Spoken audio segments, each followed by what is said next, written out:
अच्छा बच्चों, एक्जिला जो टॉपिक है ना अपर लिम्ब का, वैसे सबकी अपनी ओपिनियन हो सकती है, लेकिन मेरे हिसाब में जो एक्जिला का टॉपिक है ना ये सबसे ट्रिकी है। अगर आपको ये आसान लगा या अगर आपको ये समझ आ गया तो आप समझें कि इसके बाद अपर लिम्ब में कोई मुश्किल चीज़ नहीं बचती समझने या पढ़ने को। ठीक है, तो आप लोगों ने बहुत कॉन्सेंट्रेशन से पढ़ना है, उसके बाद इसको अच्छे से याद करना है। अगर आपको ये अच्छे से आ गया तो फिर आपको ब्रेकियल प्लेक्सस भी अच्छे से आ जाएगा।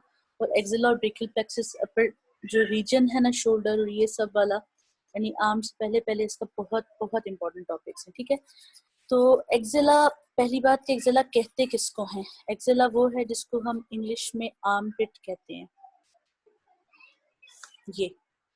ये एक्जिला इस पिक्चर में देख लीजिए बच्चों, जो एक दिखाया है इन्होंने में एंटीरियर एक्सिलरी फोल्ड और एक पोस्टीरियर एक्सिलरी फोल्ड। ठीक है, ये आप याद रखेंगे, फिर हम आगे जब डिस्कस करेंगे ताकि आपको पता हो कि देखने में कैसे नजर आते हैं एंटीरियर एक्सिलरी फोल्ड और पोस्टीरियर एक्सिलरी फोल्ड। आउटलाइंस क्या है आज के लेक्चर की बच्चों? आज के लेक्चर में एक्जिला का इंट्रोडक्शन है, एक्जिला है क्या, उसकी वॉल्स हैं, उसमें मसल्स कौन से हैं एक्जिला के अंदर। ठीक है, और उसके अलावा ये हम पढ़ेंगे कि एक्जिला के कंटेंट्स क्या हैं। ठीक है, ये आज के हमारे लेक्चर की सारी आउटलाइंस हैं। तो सबसे पहले एक्जिला या आर्मपिट जो है वो क्या है? एक्जिला या आर्मपिट एक पिरामिड शेप स्पेस है upper part of the arm और साइड ऑफ चेस्ट के दरमियान, यानी जो आपका आर्मपिट का एरिया, जितनी आर्मपिट हमें देखने में नजर आ रही होती है एनाटॉमी में वो नहीं है, उससे कहीं ज्यादा बड़ा स्कोप है इसका। ठीक है, इंपॉर्टेंस क्या है इसकी कि बहुत सारी नर्व्स, ब्लड वेसल्स और लिम्फ वेसल्स ऑलमोस्ट सारी जो रूट ऑफ नेक से अपर लिम्ब में जाती हैं वो इसके थ्रू होती है। ठीक है, यानी ये पैसेज है या ट्रांजिट है जिससे रूट ऑफ नेक से ब्लड वेसल्स, लिम्फेटिक्स और नर्व्स ट्रांसफर होती हैं। ठीक है, अच्छा अब इसकी जो बाउंड्रीज हैं वो क्या है? अपर एंड जो एक्जिला का है ये अपेक्स है, वो रूट ऑफ नेक में जाता है। ठीक है, रूट ऑफ नेक की तरफ डायरेक्शन है उसकी।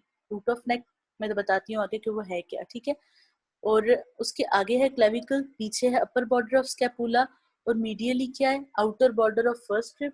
जबकि जो उसका लोअर एंड है या बेस है उसमें आगे की तरफ एंटीरियर एक्सिलरी फोल्ड है, जो मैंने अभी आपको दिखाया कि आप याद रखें। वो बनता कैसे? पेक्टोरलिस मेजर मसल से। बैक साइड पर पोस्टीरियर एक्सिलरी फोल्ड है जो tendon of latissimus dorsi teres major से बनता है और मीडियली बाय चेस्ट वॉल। अब पिक्चर में देखें ये है क्या। ये देखें बच्चों, जो हमें आर्मपिट सिंपली नजर आ रही होती है ना, वो बेसिकली ये है सारी। ठीक है, इस तरह की पिरामिड शेप स्पेस है। अब आप इसको देखना शुरू करें तो ये देखें, ये रहा एपेक्स। ये कहाँ डायरेक्टेड है? रूट ऑफ नेक में। रूट ऑफ नेक को मैंने आपको क्या बताया था? रूट ऑफ नेक वो जगह है जहां से नेक स्टार्ट होती है, यानी नेक और चेस्ट का एरिया। ठीक है, थोरैको सर्वाइकल रीजन, और वहाँ नेक से होने वाले स्ट्रक्चर्स होते हुए चेस्ट में एंटर करते हैं। तो ये रहा एपेक्स। अब इसकी क्या बाउंड्रीज अभी हमने पढ़ी? एपेक्स के बारे में अभी हमने पढ़ा है कि एपेक्स जो है उसके उसकी डायरेक्शन कहाँ है? रूट ऑफ नेक के अंदर। ठीक है, आगे उसके क्या है? क्लेविकल है। क्लेविकल कौन सी? कल जो हमने फ्लैट बोन पढ़ी। आगे इसके देखें, इस एपेक्स के आगे क्या गुजर रहा है? ये देखें क्लेविकल है। ठीक है, और पीछे क्या है इसके?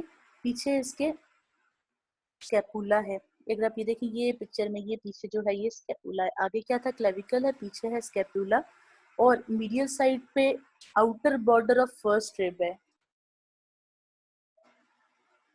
देखें, ये मीडियल साइड पर outer border of first rib है। तो ये सारी किसकी बाउंड्रीज आ गई? एपेक्स की। यानी कि अगर मैं इसको यहाँ ड्रॉ करूँ तो अगर ये एपेक्स था, इसके आगे से क्लेविकल गुजरती है, इसके पीछे से डॉटेड बना रही हूँ स्कैपुला गुजर। ठीक है, और इसके इस तरह करके मीडियल साइड पर फर्स्ट रिब का बॉर्डर है। इसी तरह दूसरी चीज हमने पढ़ी थी कि इसके बेस की क्या बाउंड्रीज है? बेस के आगे इंटीरियर एक्सिलरी फोल्ड है, यानी ये जो बेस है ना, इसके आगे इंटीरियर एक्सिलरी फोल्ड आता है। जो आर्मपिट का पहला फोल्ड मैंने आपको बताया था, वो बनता कैसे? जो ये हमारा यहाँ चेस्ट पे मसल होता है ना,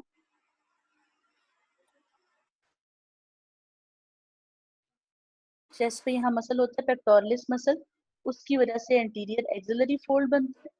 बैक का हमारा एक मसल है जिसका नाम है लेटिसमस डॉर्साई और टीरीज मेजर, उनकी वजह से यहाँ पर पोस्टीरियर एक्सिलरी फोल्ड बनता है और यहाँ मीडियल साइड पर क्या है, सारी चेस्ट वॉल है। अगर अभी आपको अभी भी नहीं समझ आना शुरू हुआ तो भी कोई मसला नहीं है, हम फिर इसको रिवाइज करेंगे, ये थोड़ा पिक करना मुश्किल है।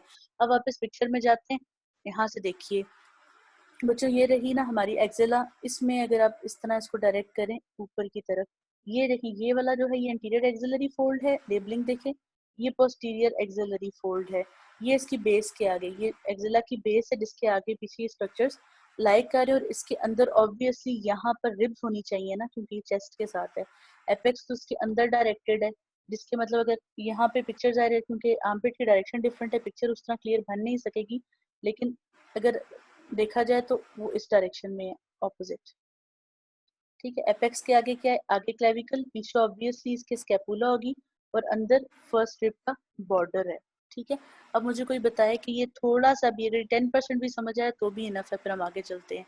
अब कोई बच्चा मुझे बता दे। आया समझ मैम। ठीक है, यस मैम आया। अच्छा अब बच्चे इसकी वॉल्स इंपॉर्टेंट हैं कि एक्सिला की जो वॉल्स हैं वो कैसे बनती हैं, कौन से स्ट्रक्चर्स की वॉल्स बनाते हैं, फिर वॉल्स को समझना भी है। ठीक है, इंटीरियर वॉल जो है बच्चे, यानी इसके आगे क्या लाई करता है, जो भी हमने पिरामिड शेप पिक्चर देखी है ना, ये जो ब्लैक से लेबल्ड थी, इस पिक्चर में जो फ्रंट वॉल है वो कौन बनाता है बच्चों, वो बनाते हैं, याद करेंगे आप लोग मेरे साथ, पेक्टोरलिस मेजर, ठीक है, सब क्लेवियस और पेक्टोरलिस माइनर। आसान तरीका मैं आपको बताती हूँ। ठीक है, आप ये वाली पिक्चर दोबारा देखें, अगर आप चेस्ट को, अगर एक्सिला सपोज यहाँ लाई करती है अंदर, आगे क्या है, ये वाला मसल ऑब्वियसली आगे लाई कर रहा है, ये मसल क्या है, इसको पेक्टोरलिस मेजर मसल कहते हैं। एक बात और याद रखिएगा बच्चों के, जहाँ पेक्टोरलिस मेजर के नीचे लाई करता है पेक्टोरलिस माइनर, तो अक्सर जिन चीज़ों की एंटीरियर बाउंड्री पेक्टोरलिस मेजर है ना, उसकी एंटीरियर बाउंड्री में पेक्टोरलिस माइनर भी आता है। ठीक है, तो इस तरह आपको आसानी हो जाती है रिलेशन याद रखने में। ठीक है, तो इसके एंटीरियरली पेक्टोरलिस मेजर है, पेक्टोरलिस माइनर है, और सब क्लेवियस है। देखें, क्लेवियस क्लेविकल से, सब का मतलब होता है नीचे, यानी एक मसल जो क्लेविकल के नीचे लाई कर रहा है रफली यहाँ पे, तो ये तीनों मसल इसकी एंटीरियर बाउंड्री बनाते हैं। तो एंटीरियर वॉल की 3 कंटेंट्स मेरे साथ रिवाइज कीजिए, pectoralis major, pectoralis minor and subclavius. अब पोस्टीरियर वॉल है, बैक साइड पर क्या है, बैक साइड पर बच्चों हमने पढ़ा था कि जो पोस्टीरियर वॉल है, एपेक्स की भी जो बाउंड्री है वो स्कैपुला का अपर पार्ट बना रहा है। तो सब स्कैपुलरिस, अगर आप कल का लेक्चर याद करें तो सब स्कैपुलर फोसा था, जो शेलो सा फोसा था एंटीरियर स्कैपुला में, उसका मसल सब स्कैपुलरिस, लेटिस्मस डोर्साई और टीरीज मेजर, ये बैक के मसल्स हैं, सीक्वेंस है फ्रॉम अबव डाउन, यानी सबसे ऊपर सब स्कैपुलरिस है, उससे नीचे लेटिस्मस डोर्साई है, उससे नीचे टीरीज मेजर मसल है। ठीक है, मीडियल वॉल कौन बना रहा है इसकी, मीडियल वॉल में क्योंकि चेस्ट थी साइड पर, तो 4 या 5 रिब्स हैं और उनकी इंटरकोस्टल स्पेसेस जिनके ऊपर सेरेटस इंटीरियर मसल की कवरिंग है, ये आगे हम पिक्चर में क्लियर करते हैं। ठीक है, 4 या 5 रिब्स, उनके दरमियान की इंटरकोस्टल स्पेसेस और उनके ऊपर जो सेरेटस इंटीरियर मसल है, ये सारे स्ट्रक्चर्स इसकी मीडियल वॉल का पार्ट कंसीडर होते हैं। लेटरल वॉल में क्या है, लेटरल वॉल में कोरेकोब्रेकियालस और बाइसेप मसल है in the bicipital groove of humerus, humerus आती है। ठीक है, अभी मैं आपको समझाती हूँ ये कैसे बनाया हुआ। बेस कैसे बनती है, जो स्किन है एंटीरियर पोस्टीरियर वॉल्स के दरमियान, वो इसकी बेस कहलाती है, और एक्सिला के अंदर सारे प्रिंसिपल वेसल्स और नर्व्स हैं जो अपर लिम्ब को सप्लाई करेंगे, लिम्फ नोड्स हैं। अब इस पिक्चर में देखिए, इस पिक्चर से आपको समझ आ जाए कि एक्सिला हमने कहा कैसे है। इस पिक्चर से समझिए ये सारे कलर्स को देखकर, सबसे पहले आप इस पिक्चर में एंटीरियर वॉल को देखेंगे जो कि रेड से लेबल्ड है। ठीक है बच्चों, यही वो एंटीरियर वॉल है जिसके बारे में लिखा था हमने कि इसमें पेक्टोरलिस मेजर है, सब क्लेवियस और पेक्टोरलिस माइनर मसल है। अगर आप इस पिक्चर में दोनों को कंपेयर करें, रेड वाले को ऊपर वाली पिक्चर में फिट करें तो ये रिब्स के आगे आ रहा है, और अगर आप फर्स्ट पिक्चर को याद करें तो देखेंगे इसके आगे चेस्ट थी। ठीक है, तो पेक्टोरलिस मेजर, पेक्टोरलिस माइनर, सब क्लेवियस इसके आगे। बैक साइड पर देखिए तो अगर आपको नजर आ रहा होगा शेड में, ये मैं एक छोटा सा पॉइंट लगाऊंगी ताकि पिक्चर खराब ना हो जाए, ये स्कैपुला के आगे है। ठीक है, इसमें क्या है, सब स्कैपुलरिस है यहाँ पर, इधर ही नीचे, पहले सीक्वेंस वाइज कर लें, देखिए सब स्कैपुलरिस है, फिर लेटिस्मस डोर्साई है, और उसके नीचे टीरीज मेजर मसल है, ये सीक्वेंस से अरेंज्ड है। ठीक है, ये इसकी पोस्टीरियर वॉल है। मीडियल वॉल देखें तो ये देखिए, ये रिब्स के ऊपर आ रहा है, ये वाली वॉल जो यहाँ पर इन्होंने पर्पल से शो की हुई है, मीडियल वॉल ये वाली। ठीक है, ये रिब्स के ऊपर आ रहे हैं, ये रिब्स काउंट कर लें, देखें ये आ गई फर्स्ट, सेकंड, थर्ड, फोर्थ और फिफ्थ रिब्स, और उसके अलावा इनके दरमियान की ये रही इंटरकोस्टल स्पेसेस, और इनके ऊपर जो मसल अटैच होता है ना बच्चों, उसको सेरेटस इंटीरियर कहते हैं, क्योंकि अब रिब्स को भी हम पोर्शन कंसीडर कर रहे हैं, तो जो उसके ऊपर मसल अटैच था हम उसको भी इसकी मीडियल वॉल का पोर्शन कंसीडर करेंगे, ठीक है। उसके बाद आप इसकी लेटरल बाउंड्री देखें, लेटरल बाउंड्री देखें कि इन्होंने एक्जिला को इस तरह कंसीडर किया है कि आर्म थोड़ा सा एबडक्टेड है, यानी कि अगर हम स्ट्रक्चर ड्रॉ करें तो एक ह्यूमन खड़ा है ना, जो उसका आर्म थोड़ा सा उसकी बाकी बॉडी से दूर है ऐसे, तो ये जिस तरह मैंने पिक्चर बनाई, इसमें बचपन में ड्राइंग बनाते थे, इसके दरमियान वाली जगह, यानी यहाँ से ये वाली साइड को ना लेटरल वॉल का है कि दरमियान में ऐसा कोई स्ट्रक्चर है, जैसे आपके पास कोई पैरामिड शेप टॉय हो और आप अपनी आर्मपिट में ऐसे रख लेना एडजस्ट करके, तो उसकी एक साइड आपके अपर आर्म को टच करेगी, उसकी मीडियल साइड को, ठीक है। तो इस तरह करके लेटरल बाउंड्री के अंदर क्या है, हमारे आर्म की या ह्यूमरस के बाहर जो एरिया है उसकी साइड, ठीक है। तो वो कौन बना रहा था, उसके अंदर कोरेकोब्रेकियालिस मसल है और बाइसेप मसल्स हैं बाइसेपिटल ग्रूव ऑफ ह्यूमरस में। बाइसेपिटल ग्रूव पता है क्या है बच्चों, ह्यूमरस जो हमारी बोन है ना, उसके अंदर एक छोटा सा पिट सी बनी हुई है, उसके अंदर जाकर लेटिस्मस डोर्साई मसल अटैच होता है, वो जब हम ह्यूमरस पढ़ेंगे तो और क्लियर हो जाएगा। इसलिए मैं एनाटॉमी के बारे में कहती हूँ कि सीक्वेंस से आएगी, अभी आपको एक्सेल इतना अच्छा नहीं आएगा, लेकिन आप जितना आगे प्रोसीड करते जाएंगे ना बच्चों, आपको पिछली बातें ज़्यादा क्लियर होती जाएंगी। जब आप ह्यूमरस पढ़ेंगे तब आप समझेंगे कि वो किस तरह एक्सेला की लेटरल बाउंड्री बनाता है। फिर आगे मूव करके एल्बो पे जाएंगे तो आपको पिछले स्ट्रक्चर्स का सीक्वेंस समझ आना शुरू होगा। बस अब फिलहाल अभी आप माइंड में सिर्फ इतनी बात रखें कि लेटरल बाउंड्री जो है वो ह्यूमरस का मीडियल बॉर्डर या फिर अपर आर्म का मीडियल बॉर्डर बना रहा है, ठीक है। और यहाँ देखें जो येलो सा कलर है, लाइट येलो बिल्कुल, ये पोस्टीरियर वॉल बना रहा है। इस पोस्टीरियर वॉल के अंदर क्या होना चाहिए, सबस्कैपुलरिस, लेटिस्मस डोर्साई, टीरीज मेजर, और फिर ऑरेंज कलर से बेस दिखाई हुई है। ऑरेंज कलर की बेस बेसिकली क्या है, स्किन है। अगर आप इसको नीचे से देखेंगे तो ठीक है, नीचे से देखेंगे तो सिर्फ स्किन नजर आएगी, समझेंगे एक बंदा ऐसे लाई कर रहा है, अब इस तरह करके आपके सामने लाई कर रहा है, और आप इस व्यू से देख रहे हैं तो आपकी बेस में जो है ना, आपको सिर्फ और सिर्फ क्या नजर आएगा, बेस में आपको सिर्फ नजर आएगी उसकी स्किन। बाकी क्योंकि एक्सेला सारी जो है पिरामिड शेप तो अंदर डायरेक्टेड है ना, तो इसलिए कहते हैं कि बेस इज ठीक है, डायरेक्टेड कहाँ से कहाँ तक, इंटीरियर और पोस्टीरियर वॉल से, ठीक है, उसके दरमियान में। तो बच्चे ये पिक्चर जो है ना, ये बहुत इंपॉर्टेंट है और ये लेबल्ड है, आप इसको अगर अच्छी तरह मेमोराइज कर लें तो आप लोगों के लिए काफ़ी इजी हो जाएगा एक्सेला को याद रखना, क्योंकि ये हम रफली पैरामिड शेप कहते हैं, ये बिल्कुल वैसी पैरामिड नहीं है, ये इस तरह की पिक्चर है जैसे ग्रीन से शो किया हुआ है, क्योंकि हम वैसे भी जिस पोजीशन में खड़े होते हैं तो हमारे मसल्स और उसके हिसाब से शेप ये बन जाती है।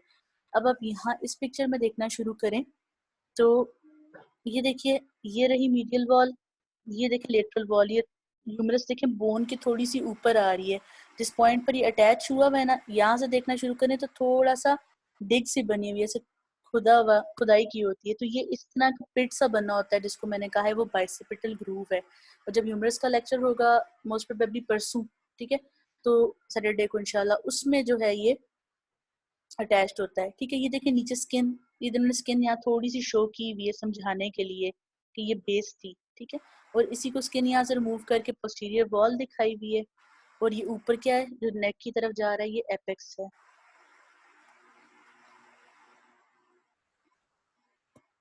इस स्लीव वाली पिक्चर में देख लें, यहाँ इन्होंने सारी बाउंड्रीज को लेबल कर दिया है।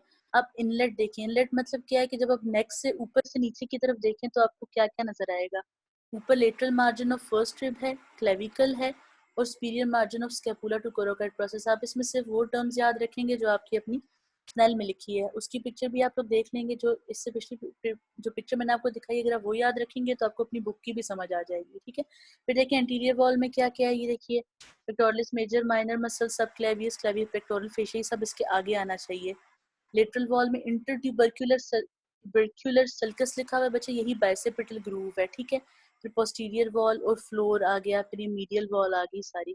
फिर यहाँ पर उन्होंने एक वेसल ड्रॉ करके दिखाई है, इसका उन्होंने ये समझाया है, ये जो पिंकिश सा नजर आ रहा है, ये सारा ये गुजर रहा है कि ये सब जो है ये वो स्ट्रक्चर्स हैं जो रूट ऑफ नेक से एक्सेला के थ्रू होते हुए अपर आर्म में जा रहे हैं, ठीक है, इसको आप याद रखिएगा। जो हमारी सेकेंड आउटलाइन थी वॉल्स के अलावा, वो थी की muscles in the axilla. Axilla के अंदर स्ट्रक्चर कौन से बच्चे, जो की मसल है ना एक्सिला का, उसको पेक्टोरलिस माइनर कहते हैं। ये आपका एमसीक्यू भी आ सकता है, ठीक है। ये है क्या, पेक्टोरलिस माइनर एक थिन ट्रायंगुलर मसल है जो पेक्टोरलिस मेजर के नीचे लाई करता है। ये थर्ड फोर्थ फिफ्थ रिब से अराइज करता है, ऊपर जाता है लेटरली और अपनी एपेक्स से कोराकॉइड प्रोसेस ऑफ स्कैपुला में इंसर्ट होता है, ठीक है। ये मैं आपको ड्रॉ करके समझाती हूँ। ये एक्सिलरी आर्टरी को क्रॉस करता है और ब्रेकियल प्लेक्सस ऑफ नर्व्स को, ठीक है। और ये जो इंपॉर्टेंट पॉइंट है मैं हाईलाइट कर रही हूँ, ये सब आप याद रखेंगे कि इसको की मसल क्यों कहते हैं, because it is used when describing the axillary artery to divide it into 3 parts, ठीक है। एक्सिलरी आर्टरी जो भी हम पढ़ने वाले हैं ना, जो मेजर ब्लड सप्लाई है अपर लिम्ब की, उसको जब अपनी ईज के 3 पार्ट्स में डिवाइड किया जाता है ना स्टडी करने के लिए, तो हम पेक्टोरलिस माइनर को रेफरेंस लेते हैं, ठीक है। इसलिए ये की मसल है एक्सेला का।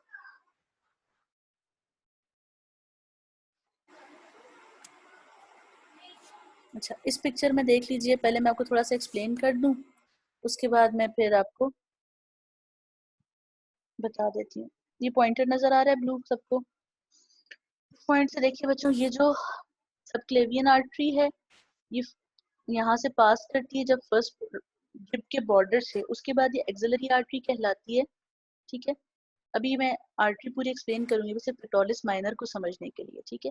उसके बाद ये लिम्ब में पास कर जाती है, जो सारी रेड दिखाई, ये जो 3 4 5 लिख कर पास कर रहा है ना बच्चे, ये पेक्टोरलिस माइनर मसल है। अगर आप इसकी शेप समझेंगे तो ये देखिए ट्रायंगुलर शेप है, हमने लिखा था अभी पढ़ा था कि arising from third fourth fifth rib, triangular in shape, running upward and laterally to be inserted in the coracoid process of scapula. देखिए यहाँ जाकर ये कोराकॉइड प्रोसेस तो कल आपको याद होगा ना, कल के लेक्चर से, तो कोराकॉइड प्रोसेस में जाकर ये कोराकॉइड प्रोसेस है, ये वाला, ये इसके अंदर जाकर ये इंसर्ट हो गया ट्रायंगुलर मसल। ये साथ में इसके बारे में लिखा हुआ है, देखें कि कहाँ से ओरिजिनेट होता है, थर्ड फोर्थ फिफ्थ रिब से, ठीक है, closer to their costal cartilages. देखो ये कोस्टल कार्टिलेजेस हैं, उसके पास से ओरिजिनेट हो रहा है। इंसर्शन कहाँ है, कोराकॉइड प्रोसेस ऑफ स्कैपुला में। Nerve supply medial pectoral nerve है, बाद में देखेंगे एक्शंस भी, अभी फिलहाल के लिए छोड़ देते हैं, अभी सिर्फ आप इसकी शेप याद रखिए। और अगर आप इसको देखें तो ये एक्सिलरी आर्टरी के आगे से गुजर रहा है, ठीक है। क्लेविपेक्टोरल फेशिया क्या चीज़ है बच्चों? क्लेविपेक्टोरियल फेशिया एक strong sheet of connective tissue है जो कि ऊपर क्लेविकल्स के साथ अटैच्ड है, ठीक है। उसके बाद ये स्प्लिट होता है, पेक्टोरलिस माइनर मसल को इनक्लोज करता है। उसके बाद सस्पेंसरी लिगामेंट ऑफ एक्सिला बनकर फेशियल फ्लोर ऑफ आर्मपिट को ज्वाइन कर लेता है। इसको पिक्चर से सारी स्टेटमेंट को एक्सप्लेन करते हैं। है वैसे क्लेविपेक्टोरल फेशिया क्या? फेशिया जो है ना बच्चे, फाइब्रस टिश्यू होता है, किस्म का, हिस्टोलॉजी में आप पढ़ेंगे। ये ब्लड वेसल्स, लिम्फेटिक्स, उन सब स्ट्रक्चर्स को रैप कर रहा होता है, कवरिंग प्रोवाइड करता है, ठीक है। जब हम स्किन से इन्वेट करते हुए अंदर की तरफ जाते हैं ना, तो सबसे पहले स्किन आती है, फिर सुपरफिशियल फेशिया होता है, फिर डीप फेशिया होता है, तो उसके बाद फिर मसल्स और बोन आती है जाकर, ठीक है। दरमियान में सबक्यूटेनियस फैट वगैरह बहुत सारे स्ट्रक्चर्स हैं, लेकिन वो टाइम आने के साथ साथ मैं बताऊंगी। फिलहाल आप इतनी बात याद रख लीजिए कि मसल्स और बोन्स या वेसल्स के बाहर की कवरिंग में एक फाइब्रस टिश्यू होता है जिसको हम क्लेविपेक्टोरियल फेशिया कहते हैं। अगर एक्सिला के क्लेविपेक्टोरियल फेशिया की बात करें, इस साइड व्यू बच्चे लेटरल व्यू दिखाया हुआ है, आप देखें ये क्लेविकल है, ठीक है। इसके नीचे सब क्लेवियस मसल है, इससे स्टार्ट हुआ, ये ग्रीन से दिखाया हुआ है क्लेविपेक्टोरल फेशिया। अभी हमने पता था ना क्या करता है, ये नीचे जा रहा होता है ना, तो ये स्प्लिट होकर पेक्टोरलिस माइनर को इंक्लोज करता है। आप देखें इस पिक्चर में इसने इंक्लोज किया हुआ है। उसके बाद फिर ये नीचे मूव करता है तो सस्पेंसरी लिगामेंट ऑफ एक्सिला कहलाता है। तो एक्सिला का बाकी फेशिया है ना उसके साथ ज्वाइन कर लेता है, यानी कि ऊपर से पिक्चर बनाए तो ये, अगर ये क्लेविकल थी, ये उससे नीचे आता है, स्प्लिट होता है 2 पार्ट्स में, दरमियान में पेक्टोरलिस मसल होता है, फिर ये वापस ज्वाइन करके एक लिगामेंट बन के एक्सिला के अंदर चला जाता है, ठीक है। स्क्रीन पिक्चर से देख लें तो आपको इस तरह ये वाली जो पिक्चर इससे नजर आएगा कि सामने से देखने में क्लेविपेक्टोरल फेशिया कैसा है। आप देखें क्लेविकल से नीचे आ रहा है, स्प्लिट करके मसल को इसने इंक्लोज किया और दोबारा फिर आर्मपिट के अंदर यहाँ पर चला गया ये। बाकी पेरिस्ट बाई जो पॉइंट्स हैं ये बेशक अभी छोड़ दें। अच्छा बच्चों, कंटेंट्स ऑफ एक्सिला में जो इम्पोर्टेंट चीज़ है ना, ज़्यादा की मसल तो एमसीक्यू के लिए इम्पोर्टेंट है, ज़्यादा जो इम्पोर्टेंट है वो एक्सिलरी आर्टरी है, ये आपको ज़रूर आना चाहिए, ठीक है।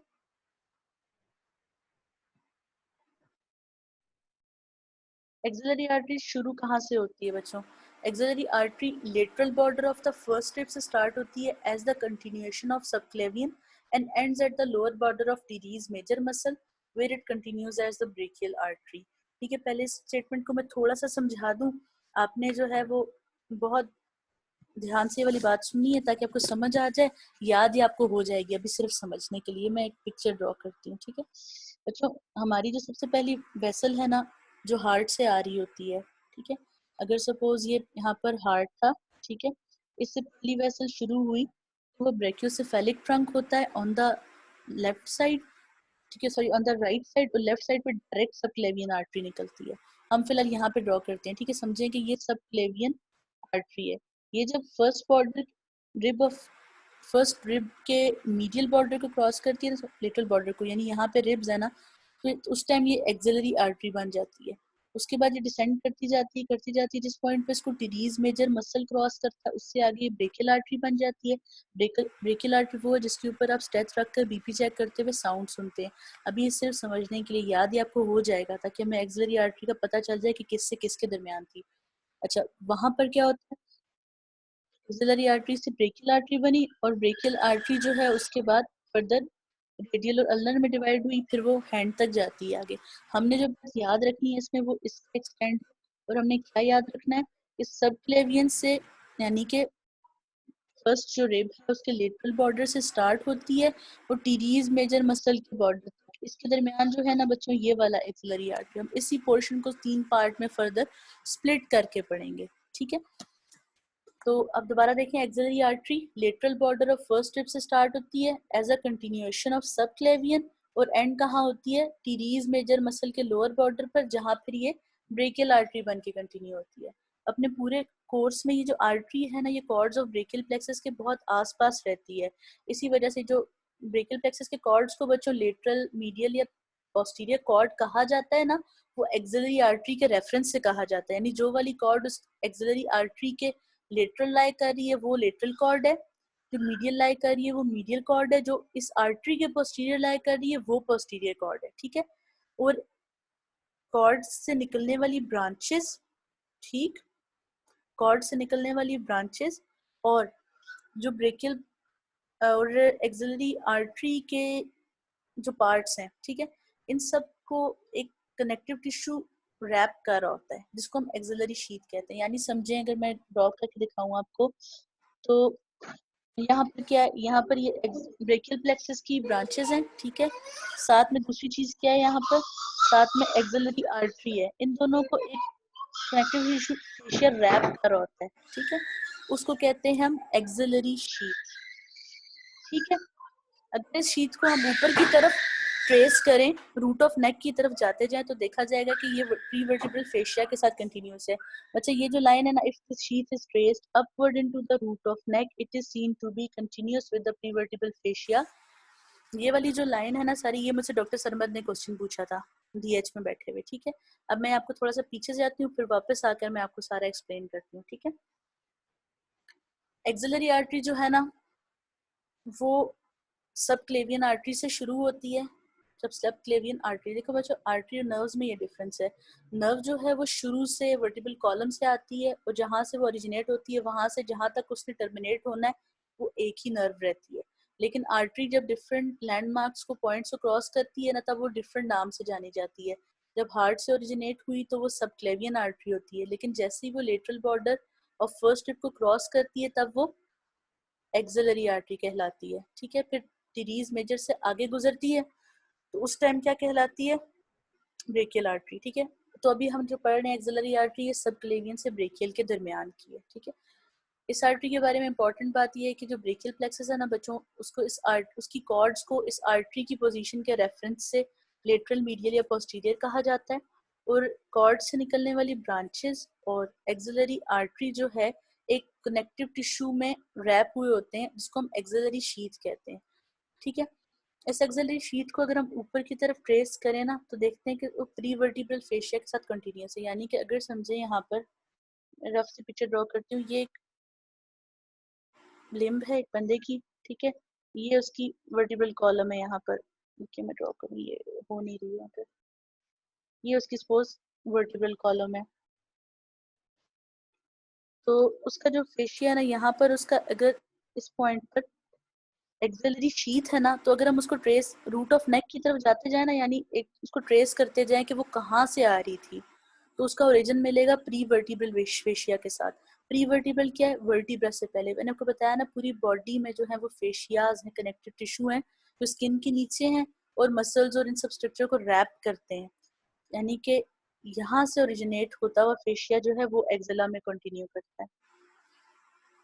एक्सिलरी जो शीथ है, ये जो एक्जिला के अंदर कनेक्टिव टिश्यू है, उसका लिंक किसके साथ है? उस फेशिया के साथ जो वर्टिब्रल कॉलम के आगे लाए करता है। ठीक है, आप देखें अगर आप एक्जिला से ऊपर की तरफ ट्रेस करते जाएं तो ये भी तो रूट ऑफ नेक में जा रही थी ना, तो नेक में सर्वाइकल वर्टिब्रीज हैं, उनके आगे जो फेशिया यानी वो फेशिया और एक्जिला का फेशिया कॉन्टिन्यूस है। इन सब फेशियाज को पढ़ने की इंपॉर्टेंस क्या होती है? इनका फायदा ये होता है बच्चे कि इनके अंदर से इन्फेक्शन स्प्रेड कर सकता है। जो चीजें आपस में लिंक है ना, तो बैक्टीरिया एक जगह से दूसरी जगह जा सकते हैं, इसलिए आपको पता होना चाहिए। ठीक है, फिलहाल आप खाली ये स्टेटमेंट याद रख लें कि if this sheath is traced upward into the root of neck it is seen to be continuous with the prevertebral fascia. ठीक है, अब अगली बात, पेक्टोरलिस माइनर को जितनी देर से हम इंपॉर्टेंस दिए जा रहे हैं वो क्या है कि पेक्टोरलिस माइनर मसल इस एक्सिलरी आर्टरी के आगे से गुजरता है और उसको 3 पार्ट्स में डिवाइड करता है। यानी जो हम एक्सिलरी आर्टरी का फर्स्ट पार्ट, सेकंड पार्ट और थर्ड पार्ट कहेंगे वो पेक्टोरलिस माइनर की वजह से कहेंगे। ये पिक्चर अनलेबल्ड है, ठीक है, ताकि समझने के लिए। ये आ रही है बच्चों, यहाँ से निकली है ना जब यहाँ तक, ये सबक्लेवियन आर्टरी है। रिब को क्रॉस जैसे ही कर लिया तो यहाँ से यहाँ तक, ये जो मैंने ग्रीन से ड्रॉ किया है ना बच्चों, यहाँ तक ये एक्सिलरी आर्टरी है, यहाँ तक। बल्कि ये टीरीज माइनर, ये वाला जो मसल है ना बच्चे, ये टीरीज मेजर है इसके। ठीक है, इससे नीचे नीचे ब्रेकियल है, वो बात की बात है, लेकिन इसके दरमियान देखें, इसके दरमियान जो जितनी वेसल है ना, अब ये येलो से पर्पल से करती है, नजर नहीं आ रहा, ये जो वेसल है ना सारी, इतनी सी वेसल को हम दोबारा 3 पार्ट्स में डिवाइड करेंगे। इसमें जो इतना पोर्शन है ना, ये जो ट्रायंगुलर पेक्टोरलिस माइनर है, रिब से लेकर पेक्टोरलिस माइनर के एंटीरियर तक जो पोर्शन है वो first part of axillary artery है। जो पोर्शन आर्टरी का पेक्टोरलिस माइनर के पीछे लाई कर रहा है वो सेकंड पार्ट है, और इसके लोअर बॉर्डर से लेकर जो टीरीज मेजर के लोअर बॉर्डर तक का पोर्शन है ना बच्चों, वो third part of axillary artery है। ठीक है, फर्स्ट पार्ट कौन सा है? लेटरल बॉर्डर से लेकर पेक्टोरलिस माइनर के स्टार्ट तक, पेक्टोरलिस माइनर के जो पीछे है वो सेकंड पार्ट है, और पेक्टोरलिस माइनर के जो लोअर बॉर्डर से लेकर टीरीज मेजर के बॉर्डर तक है वो थर्ड पार्ट है। First part of axillary artery जो है ये कहाँ से कहाँ तक एक्सटेंड करता है, अभी हमने जिक्र किया। अब जो चीज़ इंपॉर्टेंट है ना बच्चों, वो रिलेशंस। एनाटॉमी में ये चीज़ बहुत इंपॉर्टेंट है कि कौन सा स्ट्रक्चर किसके कहाँ लाई करता है। यही वजह है कि हमने पूरी की पूरी अपनी डिस्क्रिप्टिव टर्मिनोलॉजी डिवाइस की हुई एनाटॉमी में, एंटीरियर, पोस्टीरियर, लेटरल, मीडियल समझाने के लिए। क्योंकि जब आप किसी ह्यूमन बीइंग की बॉडी में इन्वेट कर रहे हैं तो आपको हर चीज़ का पता होना चाहिए ताकि आप एक्सीडेंटली कोई भी उसको हार्म ना दें। मेडिसिन के जो प्रिंसिपल्स हैं उसमें एक प्रिंसिपल ये कि फर्स्ट टू नो हार्म, अगर आप किसी को एडवांटेज नहीं दे सकते उसे नुकसान भी मत कीजिए। इसलिए एक सर्जन बनने के लिए या ह्यूमन बॉडी पे प्रैक्टिस करने के लिए आपको वास्ट नॉलेज चाहिए होता है, उसमें रिलेशंस बहुत इंपॉर्टेंट है। अब जो first part of axillary artery है, देखिए उसके आगे क्या लाई करेगा। उसके आगे बच्चों पेक्टोरलिस मेजर मसल और स्किन होती है, और सेफेलिक वेन उसके आगे से गुजरती है। सेफेलिक वेन क्या है? ये समझें कि सबक्लेवियन वेन से पहले बल्कि सेफेलिक वेन जो है ये आर्म की एक वेन है। अभी फिलहाल आप इतना ही समझे कि ये हमारे आर्म में से एक वेन जा रही है, इससे ज्यादा डिटेल मुश्किल हो जाएगी। पोस्टीरियर साइड पे इसकी क्या है? लॉन्ग थोरैसिक नर्व है जो कि सेरेटस इंटीरियर को प्रोवाइड करेगी। ठीक है, सेरेटस इंटीरियर कौन सा मसल था? जो रिब्स के ऊपर था। आप लोकेशन से समझेंगे तो आपको समझ आ जाएगी। आप फर्स्ट पार्ट को यहाँ देखना शुरू करें बच्चों, इसके देखें, इस पार्ट के आगे ऑब्वियसली यहाँ पर क्या होना चाहिए था? पेक्टोरलिस मेजर और स्किन होनी चाहिए थी। इसके पोस्टीरियरली क्या होना चाहिए था? इसके पोस्टीरियरली लॉन्ग थोरैसिक नर्व होनी चाहिए थी जो सेरेटस इंटीरियर की, क्योंकि इसके देखें नीचे क्या है, इसके नीचे रिब्स लाई कर रही हैं। ठीक है, और उसके अलावा क्या है? उसके बाद लेटरल साइड पे 3 कॉर्ड्स ऑफ ब्रेकियल प्लेक्सस है, क्योंकि अभी ब्रेकियल प्लेक्सस यहाँ से शुरू हो रहा है अभी कॉर्ड्स, और मीडियल साइड पर इसके एक्सिलरी वेन है। आप याद रखिएगा पूरी बॉडी में तकरीबन ये रिलेशन है कि जो आर्टरी और वेन है ना कोरिस्पॉन्डिंग वो साथ लाई करते हैं, यानी एक्सिलरी आर्टरी एक्सिलरी वेन इकट्ठे मिलेंगे, ब्रेकियल आर्टरी ब्रेकियल वेन इकट्ठे मिलेंगे, फेमरल आर्टरी फेमरल वेन, इस तरह सब स्ट्रक्चर्स इकट्ठे लाई करेंगे। तो क्या रिलेशंस आगे, ठीक है, मीडियल साइड पर क्या लाई करेगा, एक्सिलरी वेन। तो ये आ गए सारे एक्सिलरी आर्टरी के फर्स्ट पार्ट से। फर्स्ट पार्ट के रिलेशन थोड़े से कंफ्यूज करते हैं, सेकंड और थर्ड काफी इजी है, ठीक है। Second part of axillary artery वो है जो पेक्टोरलिस माइनर के पीछे थी। अब पेक्टोरलिस माइनर के पीछे थी तो ऑब्वियसली एंटीरियरली इसके पेक्टोरलिस माइनर लाई करेगा, उससे ऊपर पेक्टोरलिस मेजर लाई करेगा और स्किन है। पोस्टीरियर साइड पे ये बात भी मैंने की थी कि एक्सिलरी आर्टरी के रेफरेंस से बताया जाता है कि कॉर्ड्स ऑफ ब्रेकियल प्लेक्सस कौन सी हैं। तो वो टू बी एग्जैक्ट वो second part of axillary artery जिसकी वजह से कॉर्ड्स का नाम रखा गया। तो इसलिए इसके posteriorly posterior cord of the brachial plexus है, posteriorly posterior cord of the brachial plexus है। उसके अलावा सब स्केपुलरिस मसल है और शोल्डर जॉइंट है, ठीक है। जब आपको उसकी बाउंड्रीज एक्जैक्टली समझ आ जाएंगी ना बच्चों, फिर आपको उसका स्केच अपने माइंड में करना बहुत आसान हो जाएगा। Posterior cord of brachial plexus, subscapularis muscle, ठीक है, और शोल्डर जॉइंट। लेटरल साइड पे क्या है, lateral cord of brachial plexus. Medial side पे क्या है, medial cord of brachial plexus और axillary vein. Axillary vein first two parts के मीडियल ही लाई कर रही होती है। Third part of axillary artery कहाँ है, lower border of pectoralis minor से lower border of teres major तक। आगे इसके पेक्टोरलिस मेजर है फॉर अ शॉर्ट डिस्टेंस, ठीक है। और उसके बाद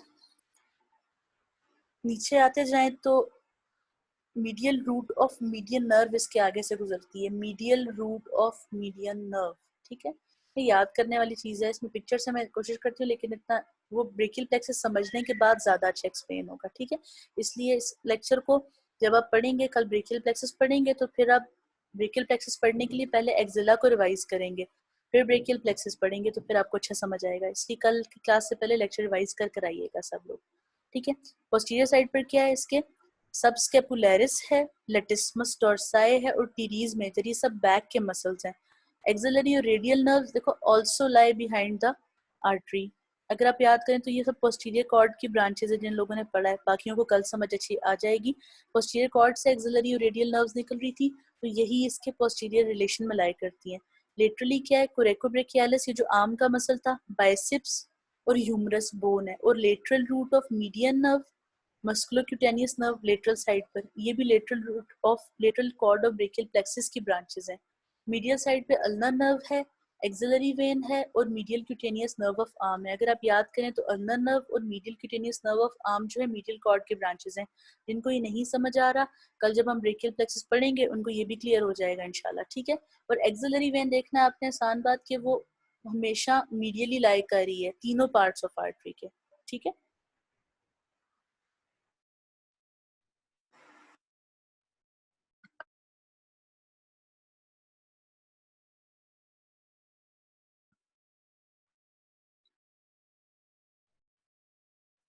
इस पिक्चर से आप बच्चों देखिए,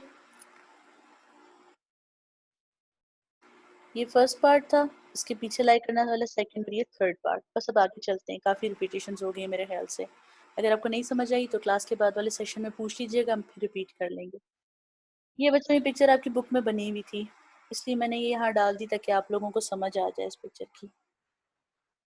first part of the rib से आगे ये, और ये पेक्टोरलिस माइनर के पीछे का यानी कि सेकंड पार्ट, और इससे आगे यहाँ तक की थर्ड पार्ट। 3 2 एंड 1। ब्रांचेस क्या है एक्सिलरी आर्टरी की, एक्सिलरी आर्टरी के तीनों पार्ट से ब्रांचेस निकलती हैं और ये पूछे जाने वाली चीज़ है। फर्स्ट पार्ट से जो निकलती है बच्चों पार्ट जो ब्रांच, उसको हम हाईएस्ट थोरेसिक आर्टरी कहते हैं, ठीक है। सेकंड पार्ट से थोरैको एक्रोमियल आर्टरी है, फिर लेटरल थोरेसिक आर्टरी है, फिर थर्ड पार्ट से सबस्केपुलर आर्टरी है, और उसके बाद anterior and posterior circumflex humeral arteries हैं। जो हाईएस्ट थोरेसिक आर्टरी है ये upper border of pectoralis minor के साथ साथ रन करती है। सेकंड पार्ट से थोरैकोएक्रोमियल आर्टरी है, ये फौरन ही ब्रांचेस में डिवाइड हो जाती है। लेटरल थोरेसिक आर्टरी है जो कि lower border of the pectoralis minor के साथ रन करती है। थर्ड पार्ट से सब स्केपुलर आर्टरी, जो लोअर बॉर्डर ऑफ सबस्कैपुलरिस ये किसको सप्लाई करती हैं ये आगे देखेंगे, ठीक है। फिलहाल सिर्फ नाम याद कर लीजिएगा। इसका कोई अच्छा सा निमोनिक मैं आपको ढूंढ कर दूंगी, अगर आप में से किसी को मिल गया तो ग्रुप में शेयर कर दीजिएगा। इसका निमोनिक एक था, अभी मेरे माइंड में नहीं है, ठीक है। Anterior posterior circumflex humeral arteries, बच्चे जिस आर्टरी में कभी सर्कमफ्लेक्स लिखा होगा ना, उसका मतलब है वो वाइंड करके बैक साइड पर जा रही है, ठीक है। सर्जिकल नेक ऑफ ह्यूमरस के आसपास होती है, ह्यूमरस पढ़ के क्लियर हो जाएगा। इस पिक्चर में सारी ब्रांचेस और पार्ट्स डिवाइडेड हैं, ठीक है, समझाने के लिए। फर्स्ट पार्ट से देखें क्या आ रही है, हाईएस्ट थोरेसिक या सुपीरियर थोरेसिक आर्टरी, ठीक है। फर्स्ट सेगमेंट 1 ब्रांच, ये सेकंड सेगमेंट 2 ब्रांचेस, थोरैकोएक्रोमियल और लेटरल थोरेसिक आर्टरीज, ठीक है। ये येलो से लेबल्ड है, देखिए, थोरैकोएक्रोमियल आर्टरी। और थर्ड जो सेगमेंट है उससे 3 ब्रांचेस हैं, anterior and posterior circumflex arteries हैं, ठीक है, और थोरैकोडोर्सल आर्टरी है। ब्लैक से देखिए जिसको लेबल किया है, इसको इंसर्कल किया हुआ है, ठीक है, वो फर्स्ट पार्ट फर्स्ट सेगमेंट से आ रही है। येलो वाली जो है वो किससे आ रही है, सेकंड सेगमेंट से, और जो ग्रीन से है वो थर्ड सेगमेंट से आ रही है। तो ये आपने याद कर लेना है।